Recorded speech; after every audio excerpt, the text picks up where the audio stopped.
like if I was telling a kid what does mental health mean, I would tell them that it's how healthy our brain is, and how we're feeling about things. But probably a culmination of like psychological and emotional well-being. Mental health is rapidly declining in society during this day and age, especially in teens. During the past decade, the percentage of mental health related disorders, such as depression, suicidal thoughts, and suicidal attempts, have significantly increased in adolescents. Studies have shown that mental health of young adults is increasingly worse than that of older adults.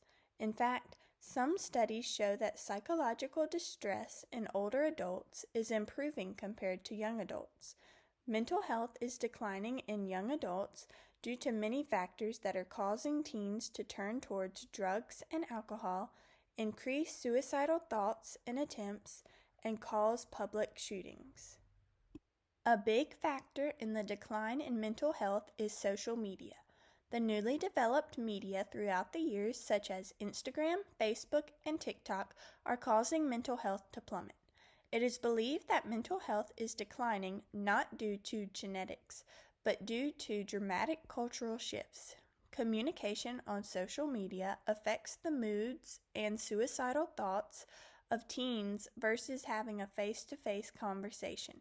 Studies show that males are more likely to take their lives compared to females. In our society, suicide is the third leading cause of death in adolescents and the second in children from ages 10 to 14. Teens experience major changes in their lives, especially when they hit puberty. It is important to educate parents and get them involved with their children's lives.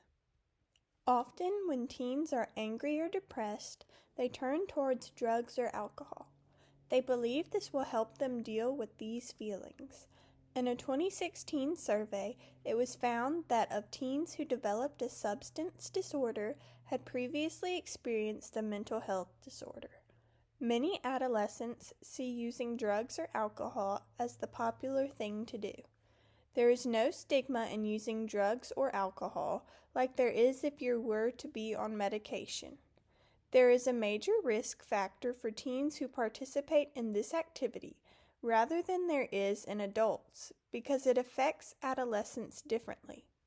Rather than being subdued by alcohol like adults, teens tend to get more energetic, aggressive, and can even get involved in dangerous behavior. Using drugs and alcohol to treat mental health symptoms is not an effective solution. These methods only temporarily numb the problem. The problem that gets teens addicted is that they become dependent. This makes drug and alcohol usage a factor in suicide in adolescents with mental health disorders.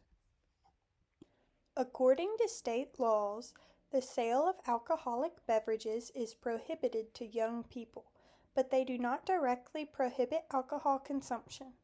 In the United States, 22 states prohibit the sale of a gun to anyone under the age of 21 or 18 in some cases.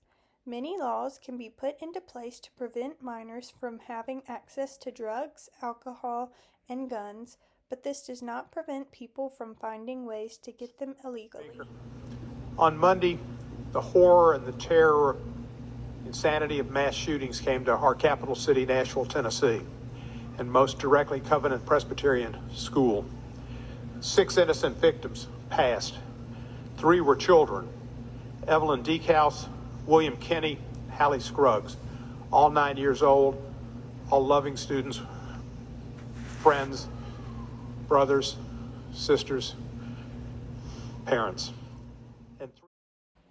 Studies state that in 2021, more Americans died from gun violence than in any other year on record, including murders and suicide. In 2021, there were 48,830 gun deaths, which was a 23% increase since the COVID-19 pandemic.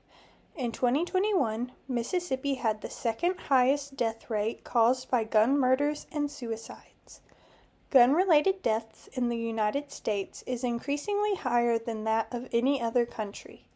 People who are affected by mass shootings experience after effects that affect their mental health. There is a 95% chance the people that were survivors of a mass shooting will experience PTSD following the incident. Over 100 people a day are dying of gun violence, and that's gun violence of all kinds, not just the type of mass shooting that I survived. And that's 100 families every day whose lives are being changed forever. I don't have the answers to this. I thought about this for a long time. My husband and I talk about this a lot, and that we don't really know the answer, but we do know that something has to be done.